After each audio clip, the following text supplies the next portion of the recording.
নমস্কার বন্ধুরা, দেখুন অনেক বন্ধুই কমেন্ট করেছে যে পিতলের গামলা কালো হয়ে গেছে, কিভাবে পরিষ্কার করব। কমেন্ট আপনাদের দেখালাম। এটা চকচকে করার জন্য লাগবে পাকা তেঁতুল। এই যে পাকা তেঁতুল দেখুন, এটা এই পাকা তেঁতুলটা দিয়ে দিলে হবে না। প্রথমে প্রথমে কি করছি, ভিডিওটা সম্পূর্ণ দেখুন, তাহলে বুঝতে পারবেন। আপনাদের বাড়িতে যদি গামলা এরকম কালো হয়ে যায় পিতলের, তাহলে চকচকে কিভাবে করবেন। এটার জন্য লাগবে প্রথমে মিউরেটিক অ্যাসিড। মুদির দোকানে বা হার্ডওয়্যার দোকানে পেয়ে যাবেন। গিয়ে বলবেন টয়লেট ক্লিনার কিংবা বাথরুম ক্লিনার, যে লিকুইডটি দিবে তাতে এই কাজটি হবে। প্রথমে এই অ্যাসিডটি কি করতে হবে, একটা কাঁচের পাত্রে ঢেলে নেবেন।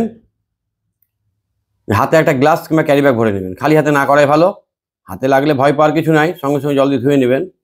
এবার সেই অ্যাসিডটি ব্রাশ দিয়ে হোক কিংবা নরম সব জাতীয় কোনো ছোবা, লাইলন ছোবা দিয়ে এইভাবে অ্যাসিডটা লাগিয়ে দিবেন। অ্যাসিডটা খুব ভালোভাবে আস্তে আস্তে সমস্ত জায়গায় লাগাতে হবে এবং হালকা করে একটু ঘষে দিতে হবে। এক্ষেত্রে আপনারা কসবাইট ব্যবহার করবেন না। কসবাইট ব্যবহার করলে ওর গায়ে দাগ হয়ে যাবে। তাই লাইলন ছোবা বা ব্রাশ দিয়ে কাজটা করলে ভালো হবে। অ্যাসিড লাগালে কিন্তু কাজ শেষ হয়ে যাবে না। অ্যাসিড লাগালে দেখুন ওর উপর থেকে নোংরাগুলো কেটে বেরিয়ে যাচ্ছে, কিন্তু নতুনের যে ভাব সেটা কিন্তু আসছে না। সেটা কিভাবে আসবে, এই জন্য বললাম ভিডিওটা স্কিপ করবেন না, সম্পূর্ণ দেখবেন।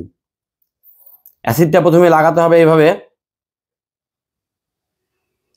দেখুন কিভাবে আমি লাগাচ্ছি, সেইভাবে অ্যাসিডটা লাগিয়ে দেবেন। সমস্ত জায়গায় যেন অ্যাসিডটা লাগে, আর হালকা হালকা করে একটু ব্রাশ দিয়ে ঘষে দিতে হবে।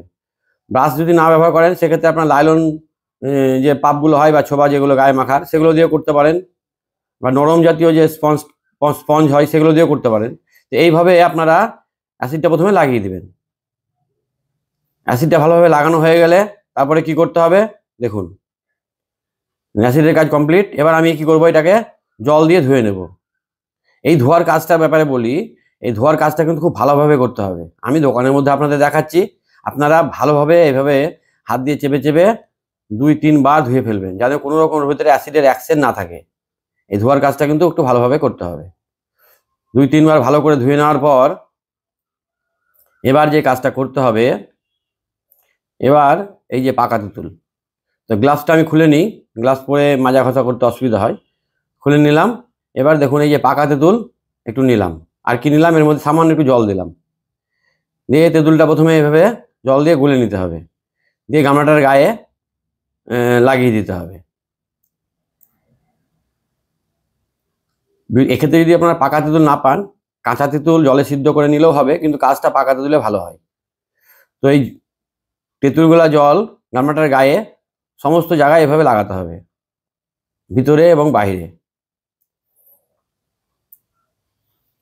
এবং একটু লাগানোর সঙ্গে সঙ্গে কিন্তু কাজটা হবে না। এবার কি করতে হবে, এই জন্য বললাম ভিডিওটা স্কিপ করবেন না, সম্পূর্ণ দেখবেন। তেঁতুলটা লাগানো হয়ে গেল। এবার আপনাকে এই গামলাটা 30 মিনিট রেখে দিতে হবে। ফিরে এলাম 30 মিনিট পর। দেখুন ওর চেহারা কিন্তু অনেকটাই বদলে গেছে। এই দেখুন, ভিডিওটা একটু তাড়াতাড়ি করে দেখাচ্ছি আপনাদের, কেটে কেটে, নাহলে ভিডিওটা অনেক লম্বা হয়ে যাবে। তো 30 মিনিট পর ফিরে আসার পর দেখুন গামলার চেহারা বদলে গেছে। এবার আমি এটাকে কি করব, জল দিয়ে ধুয়ে নেব। জল দিয়ে ধুয়ে নেওয়ার পরে একটা কাজ আছে, ভিডিওটা সম্পূর্ণ দেখুন, তাহলে বুঝতে পারবেন।